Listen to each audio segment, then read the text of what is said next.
Hello friends, आप सभी का स्वागत है आपके अपने YouTube channel general study group में। दोस्तों, आज की इस वीडियो में हम बात करेंगे बिहार लेडी कांस्टेबल सामान्य ज्ञान का प्रैक्टिस सेट 2। इससे पहले दोस्तों प्रैक्टिस सेट 1 बना चुके हैं और साइंस का भी प्रैक्टिस सेट ला चुके हैं। अगर आपने वो वीडियो नहीं देखा है तो डिस्क्रिप्शन में लिंक पर क्लिक करके देख सकते हैं। चलिए शुरू करते हैं आज का वीडियो। शुरू करने से पहले दोस्तों, अगर आप हमारे चैनल पर पहली बार आए हैं तो हमारे चैनल को सब्सक्राइब कर दीजिए और बेल आइकन को दबा दीजिए रेगुलर अपडेट पाने के लिए। दोस्तों, अगर आप कोई भी गवर्नमेंट जॉब की तैयारी करते हैं तो चलिए शुरू करते हैं आज का वीडियो। स्टार्ट करते हैं 41 नंबर से क्वेश्चन से। दोस्तों, अजंता के अनेक चित्र किसके शासनकाल में बनाए गए थे? क्या क्वेश्चन है दोस्तों? इंपॉर्टेंट क्वेश्चन है। अजंता के अनेक चित्र किसके शासनकाल में बनाए गए थे? इसका सही आंसर क्या होगा दोस्तों? आपके सामने 4 ऑप्शन है। इसका सही आंसर होगा दोस्तों ऑप्शन नंबर 1, गुप्त के शासनकाल में। किसके शासनकाल में दोस्तों?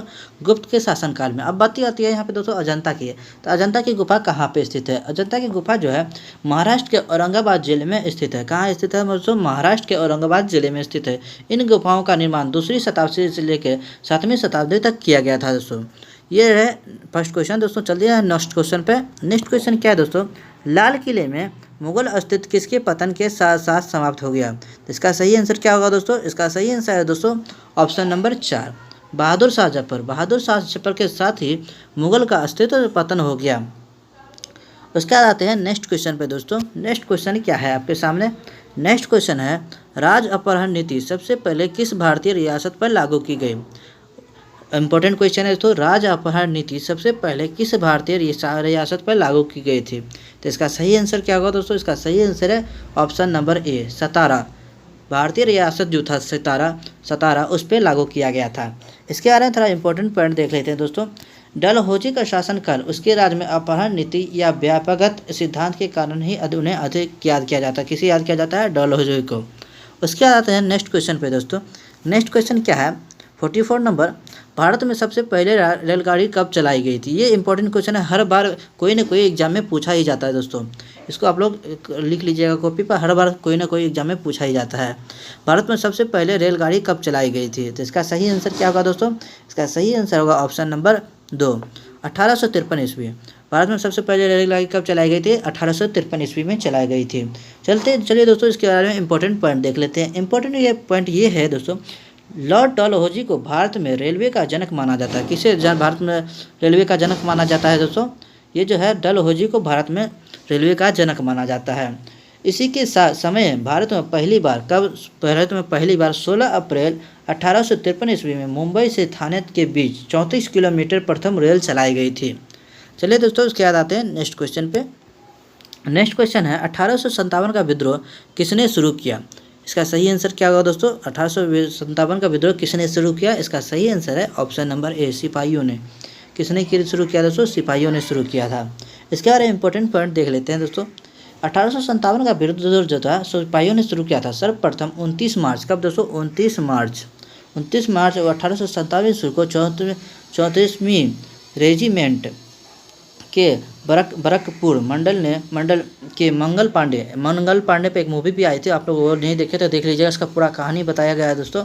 मंगल पांडे ने अपने साथियों, मतलब उसके जो साथी थे, सिपाही साथी, उन्होंने उनके साथ मिलकर यह विद्रोह किया था दोस्तों। चलिए दोस्तों नेक्स्ट क्वेश्चन पे आते हैं। नेक्स्ट क्वेश्चन क्या है दोस्तों? उसका नेक्स्ट क्वेश्चन है दोस्तों 46 नंबर, फाजिम का मुख्य पक्षधार कौन था? फाजिम का मुख्य पक्षधार कौन था? इसका सही आंसर क्या है? मुसोलिनी जो था फाजिम का मुख्य पक्षधार था।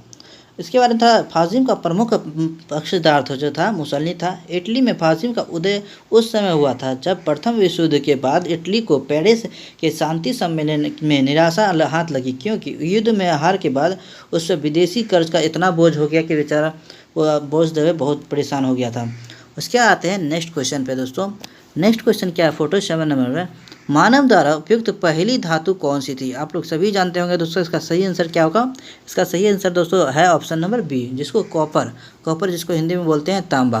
कॉपर का सबसे पहले मानवों द्वारा इस्तेमाल किया गया था।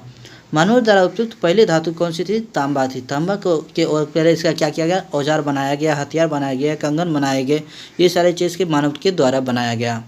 उसके आते हैं नेक्स्ट क्वेश्चन पे। ये सारे क्वेश्चन इतिहास के क्वेश्चन हैं दोस्तों। उसके आते हैं next question, Vasco da Gama Calicut कब पहुंचा? ये बार बार आपके एग्जाम में पूछा जाता है दोस्तों। ये आधुनिक भारत से पूछा गया है। उसके देखिए इसका सही आंसर क्या हो जाएगा दोस्तों? इसका सही आंसर हो जाएगा ऑप्शन नंबर 2। 1498 ईस्वी में वास्को डी गामा भारत कालकेट पहुंचा दोस्तों। इसके बारे में और थोड़ा डिटेल से जान लेते हैं दोस्तों। वास्को डी गामा नामक पुर्तगाली यात्री जो 1498 ईस्वी में भारत पहुंचा और उसने कालकेट के शासक जेमोरिन से पुर्तगाल के लिए व्यापार करने की अनुमति मांगी। जो परमिशन होता है, परमिशन मांगी कि हम यहाँ पे व्यापार कर सकते हैं या नहीं कर सकते हैं। तो उसने बताया आप कर सकते हैं। उसके बाद आते हैं नेक्स्ट क्वेश्चन पे। नेक्स्ट क्वेश्चन है दोस्तों, भारत में अंग्रेजों ने पहला किला कहाँ बनवाया? भारत में अंग्रेजों ने पहला किला कहाँ बनवाया? इसका सही आंसर क्या है दोस्तों? इसका सही आंसर है मद्रास में। कहाँ बनवाया? Option number C. भारत में अंग्रेजों ने पहला किला जो है मद्रास में बनाया। उसके आते हैं नेक्स्ट क्वेश्चन पे। नेक्स्ट क्वेश्चन क्या है? बारदोली सत्याग्रह का नेतृत्व किसने किया था? बारदोली सत्याग्रह का नेतृत्व किसने किया था? इसका सही आंसर क्या होगा दोस्तों? इसका सही आंसर है option number C, 3 number, Sardar Vallabh भाई पटेल ने। किसने किया था दोस्तों? सरदार वल्लभ भाई पटेल ने किया था। उसके ये से क्वेश्चन डायरेक्ट आपके एग्जाम में पूछ सकते हैं, इसलिए इसको कॉपी पर लिख के याद कर लीजिए दोस्तों। उसके आते हैं भूगोल से क्वेश्चन लिए हमने दोस्तों। भूगोल का भी इंपॉर्टेंट क्वेश्चन लिए हैं। भूगोल का 51 नंबर क्वेश्चन है दोस्तों। निम्नलिखित में से कौन सा जिला उत्तर प्रदेश के तराई क्षेत्र में नहीं स्थित है? क्या क्वेश्चन है दोस्तों? निम्नलिखित में से कौन सा जिला उत्तर प्रदेश के तराई क्षेत्र में स्थित नहीं है? तो इसका सही आंसर क्या है दोस्तों? इसका सही आंसर है ऑप्शन नंबर 4, हरदोई। हरदोई नामक जो जिला है उत्तर प्रदेश के तराई क्षेत्र में स्थित नहीं है। उसके बाद आते हैं नेक्स्ट क्वेश्चन पे दोस्तों। 52 नंबर क्वेश्चन है, छायापथ गैलेक्सी क्या है? छायापथ गैलेक्सी क्या है? इसका सही आंसर क्या हो जाएगा दोस्तों? इसका सही आंसर है दोस्तों ऑप्शन नंबर 4। क्या हो जाएगा? Option number 4। अंतरिक्ष में एक वृहत नक्षत्र पुंज है। क्या है दोस्तों? छायापथ क्या है? गैलेक्सी क्या है? अंतरिक्ष में एक वृहत नक्षत्र पुंज है। इसके बाद थोड़ा इंपॉर्टेंट पॉइंट देख लेते हैं दोस्तों। छायापथ किसे कहते हैं? तारों का एक ऐसा समूह जो धुंधला सा दिखाई देता है। तारों का एक ऐसा समूह जो धुंधला सा दिखाई देता है तो तारा निर्माण प्रक्रिया को शुरुआत का गैस पुंज कहा जाता है या छायापथ कहा जाता है। चलिए दोस्तों नेक्स्ट क्वेश्चन पे अगर आप लोग को वीडियो अगर क्वेश्चन समझ में आ रहा है तो वीडियो को जरूर लाइक कीजिएगा दोस्तों। लाइक से पता चलता है आपके हमारे वीडियो कितना लोगों को समझ में आ रहा है। उसके बाद आते हैं नेक्स्ट क्वेश्चन। 53 नंबर क्वेश्चन है। 53 नंबर क्या है दोस्तों? भारत की जलवायु निम्नलिखित में से किसका प्रभाव नहीं पड़ता है? भारत की जलवायु पर निम्नलिखित में से किसका प्रभाव नहीं पड़ता है? तो इसका सही आंसर क्या हो जाएगा दोस्तों? इसका सही आंसर है ऑप्शन नंबर 2, महासागरीय धाराओं का जो है प्रभाव नहीं पड़ता है। इसके बारे में थोड़ा और इम्पोर्टेंट पॉइंट देख लेते हैं। तो भारत की जलवायु जो है महासागरीय धाराओं का प्रभाव नहीं पड़ता है क्योंकि भारतीय भूमि कई जलवायु प्रकारों से मिलकर बनी हुई है, इसलिए इस पर कोई महासागरीय का कोई प्रभाव नहीं पड़ता है। उसके बाद आते हैं नेक्स्ट क्वेश्चन है, मैकमोहन रेखा भारत और किस देश के बीच सीमा रखा है? इसका सही आंसर क्या हो जाएगा दोस्तों? इसका सही आंसर है दोस्तों ऑप्शन नंबर 4, चीन। क्या है दोस्तों? चीन। इसके बाद थोड़ा इंपॉर्टेंट पॉइंट देख लेते हैं। 1914 ईस्वी में ब्रिटेन और तिब्बत के मध्य शिमला समझौता के अंतर्गत इस संधि पर हस्ताक्षर हुए थे। किस संधि पर हस्ताक्षर हुए थे दोस्तों? मैकमोहन रेखा भारत तथा और चीन के बीच ये समझौता हुआ था। उसके बाद चलते हैं नेक्स्ट क्वेश्चन पर दोस्तों। नेक्स्ट क्वेश्चन क्या है, स्वेज नहर किसको जोड़ती है? स्वेज नहर जो है किसको जोड़ती है? तो इसका सही आंसर क्या है दोस्तों? इसका सही आंसर है ऑप्शन नंबर 1। क्या है दोस्तों? ऑप्शन नंबर 1, भूमध्य सागर और लाल सागर को। स्वेज नहर किसे जोड़ती है दोस्तों? भूमध्य सागर और लाल सागर को जोड़ती है। इसके बारे में इंपॉर्टेंट पॉइंट देख लेते हैं। मिस्र में प्राधिकार के अंतर्गत निर्मित स्वेज नहर भूमध्य नहर और लाल नहर को जोड़ती है। उसके बाद आते हैं नेक्स्ट क्वेश्चन पे दोस्तों। नेक्स्ट क्वेश्चन क्या है, क्षुद्रग्रह सूर्य के चारों ओर किनके बीच टक्कर लगाते हैं? क्वेश्चन एक बार फिर से सुन लेते हैं दोस्तों। क्षुद्रग्रह सूर्य के चारों ओर किनके बीच चक्कर लगाते हैं? तो इसका सही आंसर क्या होगा दोस्तों? Option number B. क्या होगा दोस्तों? ऑप्शन नंबर बी, मंगल और बृहस्पति के बीच। क्षुद्रग्रह मंगल और बृहस्पति के मध्य क्षेत्र में सूर्य की परिक्रमा करने वाले छोटे से लेकर सैकड़ों किलोमीटर आकार के पिंड है। उसके आते हैं नेक्स्ट क्वेश्चन पे दोस्तों। नेक्स्ट क्वेश्चन है, दोमट मिट्टी का रंग होता है। दोमट मिट्टी का रंग कैसा होता है ये बताइए दोस्तों। इसका आपके सामने 4 ऑप्शन है। पहला है हरित भूरा, दूसरा है नीलाभा हरा, तीसरा है पीत भ्रूम, चौथा है कृष्ण भ्रूम। बराबर। इसका सही आंसर क्या हो जाएगा दोस्तों? इसका सही आंसर है दोस्तों ऑप्शन नंबर 3। इसका सही आंसर होगा ऑप्शन नंबर 3, पीत प्रवाह भू। चलिए दोस्तों इसके बारे में इंपॉर्टेंट पॉइंट देख लेते हैं दोस्तों। इंपॉर्टेंट पॉइंट यह है दोस्तों, भंगार मिट्टियाँ उन क्षेत्रों में पाई जाती हैं जहाँ नदियों की बाढ़ का जल नहीं पहुँच पाता है। चीका एवं बालू की मात्रा समान होने के कारण इसे दोमट मिट्टी भी कहा जाता है। दोमट मिट्टी किसे कहा जाता है दोस्तों?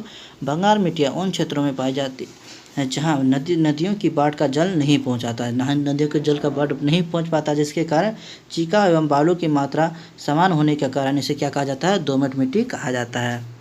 चलिए दोस्तों नेक्स्ट क्वेश्चन पर आते हैं। नेक्स्ट क्वेश्चन क्या है? 58 नंबर, पृथ्वी का विशालतम पारिस्थितिक तंत्र है। पृथ्वी का विशालतम पारिस्थितिक तंत्र कौन सा है?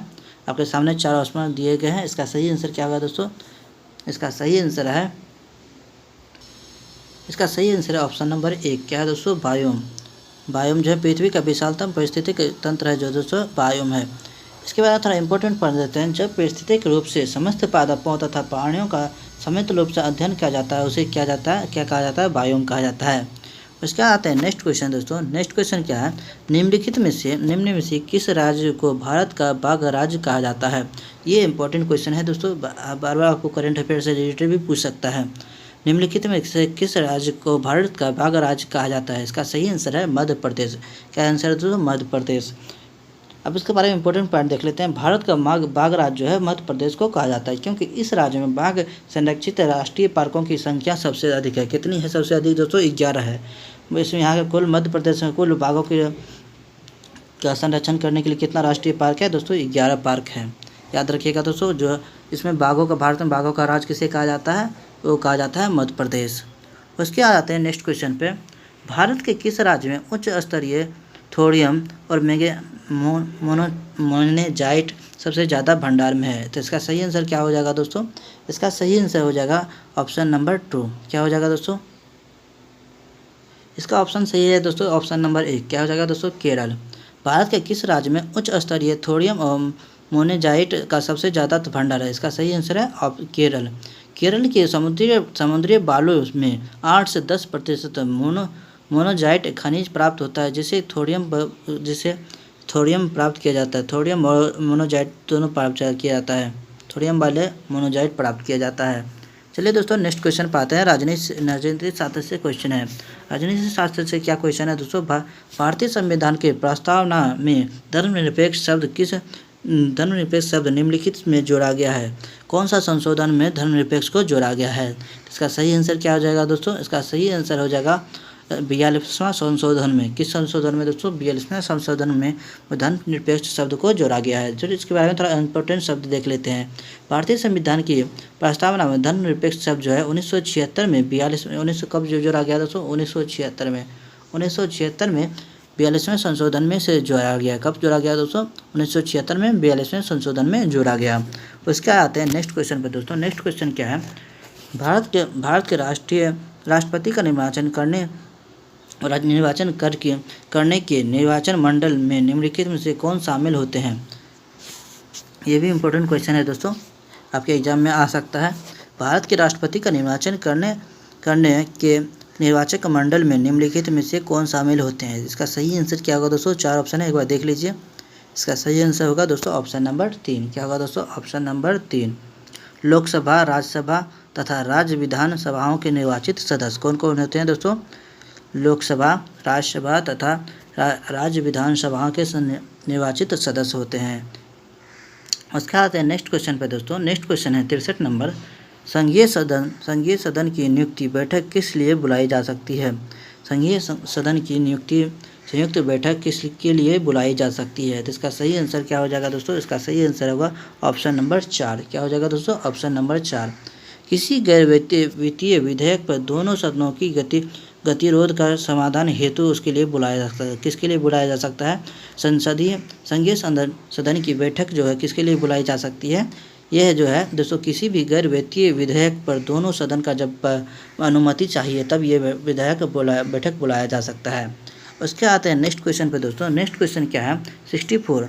एक संशोधन द्वारा समावेशित भारतीय संविधान का अनुच्छेद 243 निम्नलिखित में से किस विषय से संबंधित है? इसका सही आंसर क्या हो जाएगा दोस्तों? इसका सही आंसर होगा दोस्तों 64 नंबर का ऑप्शन नंबर 4। क्या होगा दोस्तों? ऑप्शन नंबर 4, पंचायती राज व्यवस्था। क्वेश्चन क्या है दोस्तों? क्वेश्चन ये है कि एक संशोधन द्वारा समावेशित भारतीय संशोधन का अनुच्छेद 243 निम्नलिखित में किस विषय संबंधित है? ये जो संबंधित है तो पंचायती राज व्यवस्था से संबंधित है। किससे संबंधित है? पंचायती राज व्यवस्था से संबंधित है। चलिए दोस्तों इसके बारे में और इम्पोर्टेंट पॉइंट देख लेते हैं। इम्पोर्टेंट पॉइंट क्या है? इम्पोर्टेंट पॉइंट है भारतीय संविधान का अनुच्छेद 243 पंचायती राज व्यवस्था से संबंधित है। उसके आते हैं नेक्स्ट क्वेश्चन 65 पे।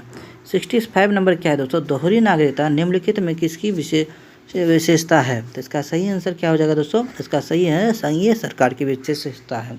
किस विशेषता है? संघीय सरकार की विशेषता है। चलिए दोस्तों दोहरी नागरिकता क्या है इसके बारे में थोड़ा समझ लेते हैं। दोहरी नागरिकता जो है संघीय सरकार की प्रमुख विशेषता है। ये अनुच्छेद 5, 6 और 8 में के अधीन आने वाला व्यक्ति भारत की नागरिकता नहीं रखेगा। कौन सा व्यक्ति नहीं रखेगा दोस्तों? इसके बारे में दोस्तों वह किसी अन्य देश की नागरिकता अगर ग्रहण कर लेता है तो उसकी भारतीय नागरिकता को समाप्त कर दिया जाता है।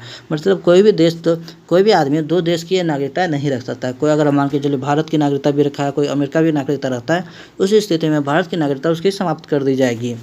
उसके आते हैं नेक्स्ट क्वेश्चन पे दोस्तों। नेक्स्ट क्वेश्चन क्या है? निम्नलिखित में से किस गैर संसद सदस्य को संसद को संबोधित करने का अधिकार है? तो इसका सही आंसर क्या हो जाएगा दोस्तों? इसका सही आंसर है दोस्तों ऑप्शन नंबर 1। क्या होगा दोस्तों? भारत का महान्यायवादी। निम्नलिखित में किस गैर संसद सदस्य को संसद को संबोधित करने का अधिकार है? वो जो अधिकार है दोस्तों भारत का महान्यायवादी को। चलिए दोस्तों इसके बारे में इंपॉर्टेंट क्वेश्चन पॉइंट देख लेते हैं। महान्यायवादी सर्वप्रथम भारत सरकार का विधि अधिकारी होता है। भारत का महान्यायाधीश ना तो संसद का सदस्य होता है और ना ही मंत्रिमंडल का सदस्य होता है, लेकिन वह किसी भी सदन में बोल सकता है और उसे मत देने का अधिकार नहीं है। ये अनुच्छेद किसके अनुसार है दोस्तों? अनुच्छेद 88 के अनुसार है। उसके बाद आते हैं नेक्स्ट क्वेश्चन दोस्तों। नेक्स्ट क्वेश्चन क्या है? किसी राज्य के राज्यपाल को निम्नलिखित में से किसकी शक्ति नहीं है? अगर मान के किसी भी राज्यपाल को क्या शक्ति नहीं है? इसका सही आंसर है दोस्तों ऑप्शन नंबर 3। क्या हो जाएगा? तो ऑप्शन नंबर 3, विधानसभा स्थगित करने का। किसी भी राज्यपाल को क्या है? विधानसभा स्थगित करने का अधिकार नहीं है। चलिए दोस्तों नेक्स्ट क्वेश्चन पर आते हैं। नेक्स्ट क्वेश्चन क्या है? पंचायती राज प्रणाली भारत के किस राज्य ने सबसे पहले लागू की थी?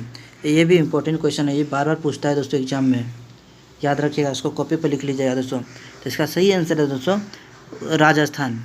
पंचायती राज प्रणाली जो है भारत के किस राज्य में सबसे पहले लागू की गई थी? दोस्तों राजस्थान में सबसे पहले लागू की गई थी। दोस्तों इसके बारे में थोड़ा इंपॉर्टेंट पॉइंट देख लेते हैं। पंचायती राज प्रणाली भारत के राजस्थान में सबसे पहले लागू की गई थी। पंचायती राज का शुभारंभ स्वतंत्र भारत जब हुआ था तो 2 अक्टूबर 1959 ईस्वी को भारत के प्रथम प्रधानमंत्री द्वारा राजस्थान के नागौर जिले में किया गया था। कहाँ किया गया दोस्तों? राजस्थान के नागौर जिले में लागू किया गया था। उसके चलते हैं नेक्स्ट क्वेश्चन पे दोस्तों। नेक्स्ट क्वेश्चन क्या है दोस्तों? निम्नलिखित में किसके द्वारा 3 स्तरीय पंचायती राज व्यवस्था को संवैधानिक दर्जा प्रदान किया गया? तो इसका सही आंसर क्या हो जाएगा दोस्तों? इसका सही आंसर है ऑप्शन नंबर 2, 73वां संशोधन अधिनियम 1993। 1993 में क्या किया गया दोस्तों? 3 स्तरीय पंचायती राज व्यवस्था को संवैधानिक दर्जा दे दिया गया था। चलिए दोस्तों उसके नेक्स्ट क्वेश्चन पर आते हैं। नेक्स्ट क्वेश्चन क्या है दोस्तों? स्वतंत्र भारत की लोकसभा का पहला अध्यक्ष कौन था? ये भी इम्पोर्टेंट क्वेश्चन है दोस्तों, प्रथम हमेशा आके एग्जाम में पूछा जाता है। स्वतंत्र भारत की लोकसभा का पहला अध्यक्ष कौन था? तो इसका सही आंसर क्या है दोस्तों? इसका सही आंसर है डॉक्टर 4 नंबर ऑप्शन नंबर 4 जीवी मालव्यंकर। कौन है दोस्तों? जीवी मालव्यंकर जो है स्वतंत्र भारत की लोकसभा के प्रथम अध्यक्ष थे, जीवी मालव्यंकर। चलिए दोस्तों वीडियो यहीं तक आज का वीडियो था दोस्तों। वीडियो अगर आपको अच्छा लगा हो तो वीडियो को लाइक और चैनल को सब्सक्राइब जरूर किया दोस्तों, ऐसे वीडियो पाने के लिए। अगर आपको कोई भी प्रैक्टिस सेट चाहिए दोस्तों कि अगर कोई भी एग्ज़ाम की तैयारी कर रहे हैं तो उसका प्रैक्टिस चाहिए तो आप कमेंट करके बता सकते हैं दोस्तों। अगर आपको कोई भी क्वेश्चन हो तो आप कमेंट करके आप पूछ सकते हैं, या तो व्हाट्सएप ग्रुप में जुड़ के आप वो क्वेश्चन पूछ सकते हैं। वीडियो देखने के लिए बहुत बहुत धन्यवाद दोस्तों। मिलते हैं नेक्स्ट वीडियो में, तब तक के लिए बाय बाय।